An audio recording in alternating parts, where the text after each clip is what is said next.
ஆறாவது அனுகிரகம் என்னன்னா, இந்த போருன்னு தீர்மானமானதுல இருந்து துரியோதன ஜாதகத்தை கையில எடுத்துட்டு ஜோசியரா போயிட்டு இருக்கான். ஒரு ஜோசியர்கிட்டயா போய் இந்த போரை எந்த நாள் எந்த நேரம் ஆரம்பிக்கலாம்னு சொல்லுங்கோ.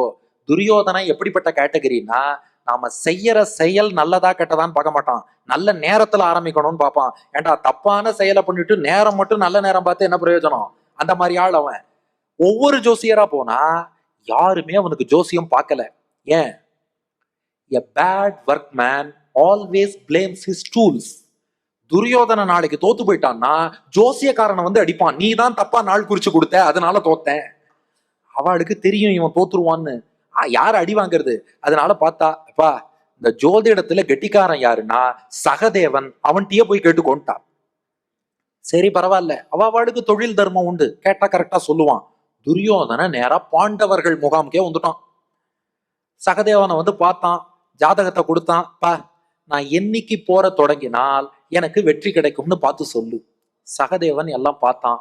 வர அமாவாசை அன்னைக்கு பகல் 12 மணிக்கு நீ மட்டும் உன் பட்டத்து யானையை 4 அடி நகர்த்திட்டேன்னா உன்னை யாராலும் வெல்லவே முடியாது, உனக்குத்தான் வெற்றி. சகதேவன் துரியோதனனுக்கு சொல்லிட்டான், வர அமாவாசை பகல் 12 மணி பட்டத்து யானை 4 அடி நகர்த்து, உனக்குத்தான் வெற்றின்னா.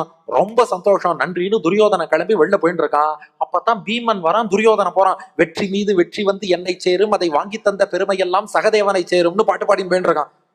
பீமன் பார்த்தான், என்னடா இது சகதேவனை சேருமா? ஏய் சகதேவாங்க வா, என்னடா சொன்ன?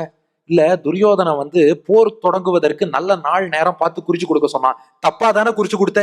இல்ல, ப்ரொஃபஷனல் எத்திக்ஸ், தொழில் தர்மம்னு இருக்கு. ஒரு டாக்டர்கிட்ட பேஷண்ட்னு ஒருத்தர் வராருன்னா அவர் விரோதியாவே இருந்தாலும் டாக்டர் அதுக்காக தப்பான மருந்தா கொடுக்க முடியும்? எங்கிட்ட ஜோசியம் பார்க்கன்னு வந்தவன் எதிரியா இருந்தாலும் சரியான நாள் வர அமாவாசை பகல் 12 மணி போற தொடங்கினா வெற்றி குறிச்சு கொடுத்துட்டேன். பீமன் பார்த்தான், இந்த குடும்பம் விளங்கின மாதிரி தான். அண்ணன் சூதாடி கெடுத்தான், தம்பி ஜோசியம் சொல்லி கெடுத்தான், என்னடா குடும்பம் இதுங்கிறான். கிருஷ்ணன் காதுக்கு செய்தி போச்சு. கிருஷ்ணன் கேட்டான், சகதேவ இங்க வாடா, உண்மையாடா? உண்மையா ஜோசியம் சொன்னியா? ஆமா சொன்னேன். எந்த தைரியத்துலடா சொன்னேன்னு கேட்டான் கிருஷ்ணன். சகதேவன் சொன்னான், நீ இருக்கங்கிற தைரியத்துலதான். ஆறாவது அனுகிரகம். கண்ணனை நம்பினோர் கைவிடப்படாரு. நீ எங்க பக்கம் இருக்கும்போது, நன்னா ஞாபகம் வச்சுக்கோங்க, நாராயணன் நம்ம பக்கம் இருக்கும்போது நாளுக்கோ கோளுக்கோ நாம் பயப்பட வேண்டிய தேவையே இல்லை.